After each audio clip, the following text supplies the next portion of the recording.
ലോകസഞ്ചാരം കഴിഞ്ഞ് ഞാൻ വീട്ടിലേക്ക് മടങ്ങി. പെയിനിറങ്ങി ഒരു ഓട്ടോ പിടിച്ച് ഞാൻ വീട്ടിലെത്തി. ഞാൻ വീടിന്റെ പ്രധാന കവാടത്തിലേക്ക് നടന്നു.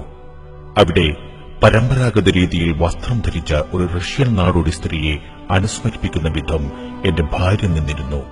ഞാൻ അകത്തേക്ക് കടന്നു. വിശാലമായ ഉൾവശം. ഞാൻ ഡൈനിങ് ഹാൾ ലക്ഷ്യമാക്കി നടന്നു. അല്പം ഭക്ഷണം കഴിക്കുകയാണ് എന്റെ ലക്ഷ്യം. അവിടെ പരിചാരകർ ഭക്ഷണവും മറ്റും വിളമ്പുന്നുണ്ടായിരുന്നു. ജനാലയിലൂടെ ഞാൻ പുറത്തേക്ക് നോക്കി.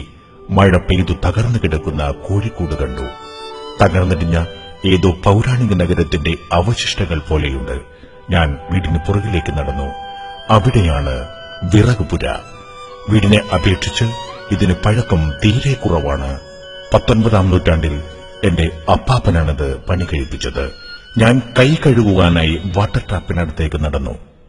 വളരെ സങ്കീർണവും സവിശേഷവുമാണ് ഈ വീട്ടിലെ ജലവിതരണ ശൃംഖല. ടാപ്പ് തുറന്നു, പക്ഷേ വെള്ളം വരുന്നില്ല. ടെറസിന് മുകളിൽ പോകാനുള്ള ഗോവണിയുടെ പടവുകൾ ഞാൻ കയറി. വാട്ടർ ടാങ്ക് പരിശോധിക്കുകയാണ് എന്റെ ലക്ഷ്യം. ഞാൻ ടാങ്കിന് മുകളിലെത്തി. മുച്ചിങ്ങ വീണ് വെള്ളം പോകുന്ന കുഴൽ അടഞ്ഞിരിക്കുകയാണ്. അത് ഞാൻ എടുത്തുമാറ്റി. ജലവിതരണ കാര്യത്തിൽ വളരെ ഉദാസീനരും അലക്ഷ്യരുമാണ് ഈ വീട്ടുകാർ. വാട്ടർ ടാങ്കിന് മുകളിൽ നിന്നുകൊണ്ട് ഞാൻ പരിസരമാകെ വീക്ഷിച്ചു. ഗ്രാമം മുഴുവൻ അവിടെ നിന്നാൽ കാണാം. പറമ്പിന് പുറകിൽ കൃഷിയിടങ്ങളും പുൽമേടുകളും ദൃശ്യമാണ്. അങ്ങിങ്ങായി കന്നുകാലിക്കൂട്ടങ്ങൾ മേയുന്നു. ഡെൻമാർക്കിലേക്കോ തുർക്കിയിലേക്കോ ഒരു സഞ്ചാരം കൂടി നടത്തിയാലോ എന്ന് എനിക്ക് തോന്നി. പക്ഷേ എന്റെ അടുത്ത സഞ്ചാരം റോക്കറ്റിൽ കയറി ചൊവ്വയിലേക്കാണ്. ഇനി അതിന്റെ പരിശീലന പരിപാടികളാണ്. മുകളിൽ നിന്ന് സമയം പോയതറിഞ്ഞില്ല. ഞാൻ അല്പം മുമ്പ് പറഞ്ഞ സ്ത്രീ ഭക്ഷണം കഴിക്കുവാൻ വിളിക്കുന്നു. അവരുടെ കുട്ടിയാവണം. ഹാളിൽ ഇരുന്ന് എന്തോ ഹിന്ദി സിനിമ കാണുകയാണ് വിരുദ്ധൻ. പൈപ്പ് ശരിയാക്കിയെങ്കിലും കൈ കഴുകുവാൻ ഞാൻ മറന്നു. മേശയിൽ അധികം വിഭവങ്ങൾ ഒന്നും തന്നെയില്ല. അരി വെള്ളത്തിലിട്ട് വെറുതെ തിളപ്പിച്ച ശേഷം പാത്രങ്ങളിലേക്ക് പകരുകയാണ് ഇവിടുത്തെ രീതി. കൈകൊണ്ടോ നിർബന്ധമെങ്കിൽ സ്പൂൺ കൊണ്ടോ കഴിക്കാം.